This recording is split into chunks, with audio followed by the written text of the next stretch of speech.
నమస్తే, welcome to chef special. ఇవాల్టి chef special లో ఒక సరికొత్త వంటని మనందరికి పరిచయం చేయడానికి రెడీగా ఉన్నారు అశోక్ గారు. మరి ఆలస్యం చేయకుండా ఆయన ఇన్వైట్ చేద్దామా? హాయ్ అండి, ఎలా ఉన్నారు? బాగున్నా అండి. ఎప్పట్లానే చాలా బాగున్నారు. ఎప్పుడు నవ్విస్తూ బాగుంటారు. సో అశోక్ గారు చెప్పండి, ఇవాళ మాకు ఏం వంటను రుచి చూపిస్తున్నారు? ఈ రోజు స్టీమ్ దోశ చేస్తున్నాం మేడం. మనం దీంట్లో అంటే నో ఆయిల్ లేకుండా ఫ్యాట్ లెస్ అనుకోండి. డైటింగ్ కి మనం వెళ్ళ పని లేకుండాను మనం దోశ టేస్టీగా తినచ్చు. సో ఇప్పటి వరకు నాకు తెలిసి స్టీమ్ అంటే ఓన్లీ ఇడ్లీ గురించి ఆలోచిస్తారండి ఎవరైనా గానీ, బ్రేక్ఫాస్ట్ అంటే. కానీ దోశను కూడా స్టీమ్ చేసుకొని తినొచ్చు అంట. మరి అది ఎలా ప్రిపేర్ చేసుకోవాలో తెలుసుకుందాం. అంతకన్నా ముందు స్టీమ్ దోశకి కావాల్సిన పదార్థాలు ఏంటో ఒకసారి చూద్దాం.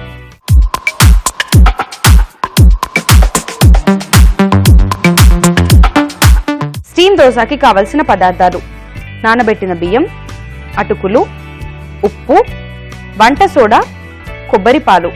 సో స్టీమ్ దోశకి కావాల్సిన ఇంగ్రీడియంట్స్ చూసాం కదండి. సో ఇప్పుడు అశోక్ గారు దాని ప్రొసీజర్ ఏంటో చెప్తారా? దీనికి వచ్చేసి మనకి సింపుల్ థింగ్స్ ఏనండి. బియ్యం కావాలి, అటుకులు వాడుతున్నాను, ఇంట్లో కోకోనట్ మిల్క్, కొంచెం వంట soda, taste salt. Okay, so ఈ 5 ఇంగ్రీడియంట్స్ తోని ఇవాళ మనం స్టీమ్ దోశ చేసుకోబోతున్నాం. సో చాలా సింపుల్, అందరి ఇళ్లలో దొరికే ఇంగ్రీడియంట్స్. చాలా సింపుల్ గా ఇప్పటికిప్పుడు ప్రిపేర్ చేసుకోవాలన్నా కానీ చాలా ఈజీగా చేసేసుకోవచ్చు అనమాట. ఓకే, సో ఎలా ప్రిపేర్ చేస్తున్నాం? ఇది నేను ఒక 2 hours బిఫోర్ సోక్ చేసుకోవచ్చు అండి. రైస్, అటుకులు, అటుకులు ఎంతసేపు నానబెట్టాలి? 5 to 10 minutes అంతే. అటుకులకి 5 to 10 minutes సరిపోతుంది. బియ్యం మాత్రం 2 గంటల ముందు నానబెట్టుకోవచ్చు. మనం వీటన్నిటిని కూడా మనం ఒకసారి బ్లెండ్ చేసేసుకొని బ్యాటర్ రెడీ చేసుకున్నామంటే దోశ రెడీ. ఓకే, సో ఈ ఇంగ్రీడియంట్స్ అన్నిటిని కూడా చక్కగా ఇప్పుడు మిక్సీ చేసేసుకోవాలన్నమాట. అంటే దోశ పిండి ఎలా అయితే ప్రిపేర్ చేసుకుంటామో సేమ్ యాజ్ గా చేసుకోవచ్చు. ఓకే అండి, మరి స్టార్ట్ చేద్దామా? yes ma'am. జార్ తీసుకున్నాం. ఓకే, సో ఇప్పుడు 1 after 1 ఇంగ్రీడియంట్స్ అన్ని ఇందులో వేసుకోవాలండి. అవునండి. ఓకే, ముందుగా రైస్ వేసుకోవాలండి.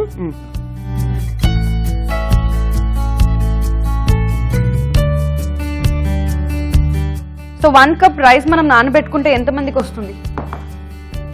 1 cup అంటే 2 persons కంపల్సరీగా తినొచ్చు. ఓకే, అంటే ఒక స్మాల్ టీ కప్ అనుకోండి.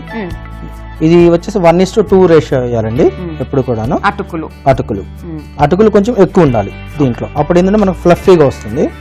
మనం సో ఇది బేసికల్ గా మనం జనరల్ దోసాస్ కి కూడా అటుకులు వేసుకోవచ్చా అండి? అందులో అటుకులు మనం జనరల్ గా కూడా వాడచ్చు. ఎందుకంటే సాఫ్ట్నెస్ ఉంటుంది, ప్లస్ త్వరగా బ్లెండ్ అవుతుంది కాబట్టి, ప్లస్ క్రిస్పీనెస్ ఎక్కువ వస్తుంది ఎక్కువ వాడటం వల్ల. కానీ దీంట్లో ఏంటంటే మనకి పప్పు ఏమి ఉండదు అంటే ఓన్లీ రైస్ వాడటం వల్ల, ప్లస్ స్టీమ్ లో కుక్ చేయడం వల్ల మనకి సేమ్ లైక్ ఇడ్లీ లాగా ఉంటుంది. ప్లస్ ఇట్స్ డిఫరెంట్ గా ఉంటుంది అన్నమాట ఓవరాల్ గా. సో ఓకే, నెక్స్ట్ అటుకులు వేసేసుకున్నాక తర్వాత ఏం చేద్దాం? దీంట్లో కోకోనట్ మిల్క్ ఒక 2 spoons, కొబ్బరి పాలు ఒక 2 స్పూన్లు, ఒక చిటికెడు వంట సోడా వేస్తున్నాను. వంట సోడా వేస్తే అది ప్రాపర్ గా ఉబ్బుతుంది అని అంటారు కదా, ఫ్లఫీ కోసమే వేస్తామండి మనం. సాల్ట్ ఫర్ టేస్ట్ అండి. ఇందులో కొంచెం మనం వాటర్ యాడ్ చేసేసుకొని బ్లెండ్ చేసేసుకుంటాం. ఓకే, సో వాటర్ కొంచెం యాడ్ చేయాలి. సో చూసారు కదండి మిక్సీ జార్ లో ఏమేమి ఇంగ్రీడియంట్స్ యాడ్ చేసామో. సో ప్రాపర్ దోశ పిండి లాగా రావాలి అనుకున్నట్లయితే కొంచెం వాటర్ కూడా యాడ్ చేసుకోవాలి. అండ్ అలా అని చెప్పి మరి ఎక్కువ కూడా యాడ్ చేయకండి, ఎందుకంటే మనం అటుకుల్ని బియ్యంని ఆల్రెడీ నానబెట్టాం కాబట్టి. అంతే కదా అశోక్ గారు? ఓకే, సో ఇప్పుడు దీన్ని మనం మిక్సీ చేసేసుకుందామా? ఓకే. సో ఇంగ్రీడియంట్స్ అన్నిటిని కూడా కలిపేసి ఇలా దోశ పిండి లాగా ప్రిపేర్ చేసుకోవాలండి. సో ఇప్పుడు దోశ పిండి రెడీ అయిపోయింది. మరి నెక్స్ట్ ఏం చేస్తున్నామో అశోక్ గారిని అడుగుదాం. సో అశోక్ గారు, మరి నెక్స్ట్ ఏం చేస్తున్నాం మనం? నెక్స్ట్ స్టవ్ వెలిగించుకొని మనం పాన్ పెట్టుకుందాం అండి. ఓకే,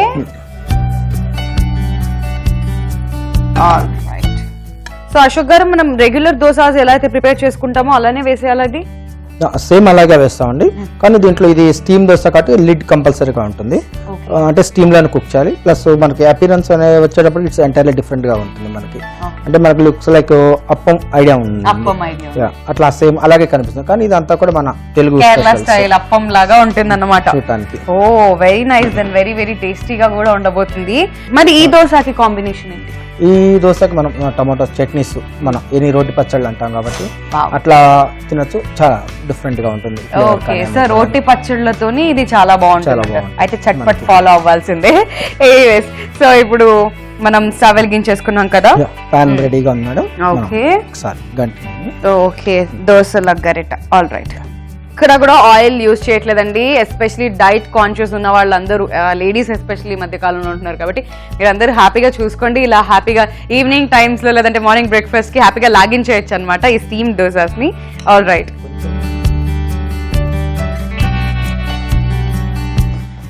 కానీ పవర్ అనేది మేజర్ రోల్ అండి, అంటే కరెంట్. దోశ ప్రిపేర్ చేసుకోవాలంటే మిక్సీ పట్టాలి, ఇన్ని పనులు ఉంటాయి. సో దోసాస్ అలా కాకుండా కొంచెం డిఫరెంట్గా చేస్తే బాగుంటుంది కదా. సో ఇది లో ఫ్లేమ్లో మనం చేసుకోవాలా ఏంటి? కొంచెం లో ఫ్లేమ్లో పెట్టుకోవాలి. అంటే ఇది స్టీమ్ దోశ కాబట్టి మన స్టీమ్లోనే కుక్ అవుతుంది దీంట్లో. అంటే మనకి ఎక్కడ ఆయిల్ కానీ ఏది యూజ్ చేయం కాబట్టి మనకి స్టీమ్ అనేది చాలా ఇంపార్టెంట్ దీంట్లో. Very nice. ఓకే, సో ఇది స్టీమ్ అవ్వడానికి ఎంత టైం పడుతుంది Ashok garu? 2 to 3 minutes. 2 to 3 minutes. Okay, so Ashok garu ready అయిపోయినట్టేనా? Ready, ఒకసారి చూద్దాం madam. It's ready madam. Okay, ready అయిపోయింది. వావ్, నిజంగా ఇంట్లో అమ్మ దోశలు వేస్తుంటే ఇలా హ్యాపీగా కిచెన్ లో కూర్చొని ఇలా ఫోల్డ్ చేసుకుని పక్కన చట్నీ పెట్టుకుని ఇలా తినేస్తుంటే ఎంత బాగుంటది అలా అనిపిస్తుంది స్టీమ్ దోశ చూస్తుంటే. Oh my god, really nice. So దీన్ని ఇలా పక్కన పెడదాం, కొంచెం సేపు ఆగాలి. దేవుడికి నైవేద్యం పెట్టేటట్టు మా ఆడియన్స్ కి ఎలా ప్రిపేర్ చేసుకోవాలి ఏంటి అని చెప్పండి. నేను తినను బేసికలీ, ప్రాబ్లం అదనమాట. ఓకే, సో చాలా ఇంట్రెస్టింగ్గా ఉంది దీని మేకింగ్ అంతా కూడా. మళ్ళీ మూత పెట్టేసి స్టీమ్లోనే ఉడికిస్తున్నాం అన్నమాట. కంప్లీట్ స్టీమ్ ఉంటుంది ఇట్లా, ఎక్కడ కూడా మనకి ఆయిల్ కానీ అట్లాంటిది ఏమి ఉండదు కాబట్టి కుకింగ్ కూడా మనకి ఇంపార్టెంట్ కాబట్టి స్టీమ్. సో యా, దోశ పిండి రెడీగా ఉంటే చేసేసుకోవచ్చు. అవును, ఇంకొక క్వశ్చన్ కూడా ఉంది అశోక్ గారు, మరి ఈ దోశ పిండి ఎన్ని రోజులు ప్రిజర్వ్ చేసుకోవచ్చు మనం? ఇది అంటే ఎవ్రీడే జస్ట్ మనం పౌడర్ చేసి పెట్టుకోవచ్చు మేడం. రెగ్యులర్ డేస్ అంటే 1 or 2 days అంతే. అంతే, ఒక్కొక్కసారి మనం బ్యాటర్ ప్రిపేర్ చేసి పెట్టుకున్నాక 1 or 2 days లో ఫినిష్ చేసేయాలి. ఓకే, ఎందుకు అంటే మనకి ఇది సవర్ టేస్ట్ వస్తుంది వచ్చేసి, పులుపు వచ్చేస్తుంది కదండి బేసికలీ. కోకోనట్ మిల్క్ అవి ఉండటం వల్ల మనకి కొంచెం పులుపు వస్తుంది త్వరగా. Okay, it's ready madam. Okay, మరి దీని కాంబినేషన్? దీని కాంబినేషన్స్ మనం రోడ్ చట్నీ అట్లా చేసుకోవచ్చు, కానీ అంటే ఈ రోజు స్పెషల్ గా మీకోసం పుట్నాల చట్నీ చేశాను. పుట్నాల చట్నీ. ఓకే, సో పుట్నాల చట్నీ చాలా సింపుల్ గా మనం ప్రిపేర్ చేసుకోవచ్చు. లైక్ మిక్సీలో పుట్నాల పప్పు, ఉప్పు, కారం, పసుపు, అల్లం వెల్లుల్లి, కొంచెం కోకోనట్ కూడా వేసుకోవచ్చు కొంచెం టేస్ట్ కావాలనుకున్నప్పుడు. మనకి అంటే దీనికోసం వచ్చేసి మనం కొంచెం కోకోనట్ యాడ్ చేసుకున్నాం. ఓకే, కొంచెం వాటర్ కూడా వేసేస్తే బ్లెండ్ చేసుకోవచ్చు. వెరీ నైస్ అండి, చూడడానికి మాత్రం చాలా చాలా టేస్టీగా ఉంది. మీరు ఇవ్వక ముందే నేను తీసేసుకుంటున్నాను. సో స్టీమ్ దోశ వేడిగా రెడీ అయిపోయింది. చూస్తున్నారు కదా, యమ్గా ఉంది. ఎప్పుడెప్పుడు నన్ను తింటావు వింధ్యా అన్నట్టుగా అడుగుతున్నట్టుగా ఉంది అనమాట ఈ దోశను చూస్తుంటే. ఎనీవేస్, టేస్ట్ చేసి ఎలా ఉందో నేను మీకు చెప్తాను. అంతకన్నా ముందు స్టీమ్ దోశకి కావాల్సిన పదార్థాలు, తయారీ విధానం, హ్యావ్ ఎ లుక్.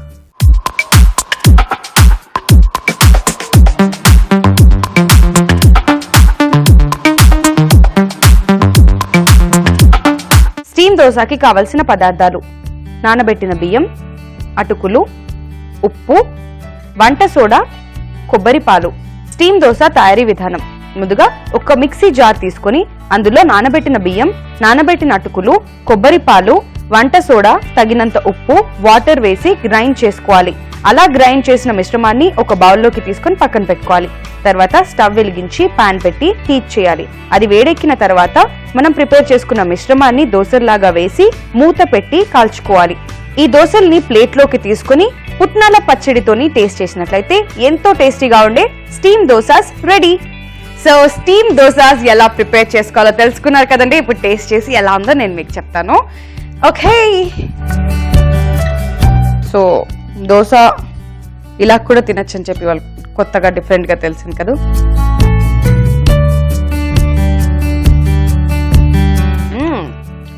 డిఫరెంట్గా ఉందండి, చాలా బాగుంది. అండ్ పుట్నాలు అండ్ ఇందులో ఇప్పుడు అల్లం వెల్లుల్లి యాడ్ చేసింది, ఆ టేస్ట్ ప్రాపర్గా తెలుస్తుంది. సో చట్నీ కూడా సూపర్గా ఉంది. అండ్ మీరు అన్నట్టే నాన్ వెజ్లో తీసుకుంటే ఇంకా పండగ అన్నమాట. Very nice. సో చాలా చక్కగా ఉంది. ఓవరాల్గా ఇంట్లో అందరూ కూడా హ్యాపీగా కూర్చొని ప్రిపేర్ చేసుకోవచ్చు. అండ్ సమ్ టైమ్స్ లైక్ కిడ్స్కి కానివ్వండి. అండ్ ఇప్పటివరకు ఎస్పెషలీ ఇడ్లీ మాత్రమే ఉందని భ్రమలో ఉన్న వాళ్ళందరూ కమ్ ఆన్ వేక్ అప్, మన కోసం స్టీమ్ దోశ కూడా వచ్చేసింది అనమాట. సో హ్యాపీగా ఇంట్లో ప్రిపేర్ చేసుకొని మీరు కూడా ఈ టేస్ట్ని ఎంజాయ్ చేయండి. So thank you so much Ashok garu. ఎప్పటికప్పుడు ఏదో ఒకటి కొత్తగా ఇన్నోవేటివ్గా చూపిస్తున్నారు మా ఆడియన్స్ అందరికీ. అండ్ నిజంగా టేస్ట్ మాత్రం ఒకదాన్ని మించి ఒకటి అద్రిపోతున్నాయండి. Thank you so much for that Ashok garu once again. Thank you ma'am, always welcome. So viewers చూసారు కదండి, ఇది ఇవాల్టి షెఫ్స్ స్పెషల్. స్టీమ్ దోశ ఎలా ప్రిపేర్ చేసుకోవాలో ఇవాల్టి షెఫ్ స్పెషల్ లో మనం నేర్చుకున్నాం. రేపు మరో ఇంట్రెస్టింగ్ రెసిపీతో మళ్ళీ మేము ముందుకు వచ్చేస్తాం. Till then this is Vindhya and Ashok garu saying by by.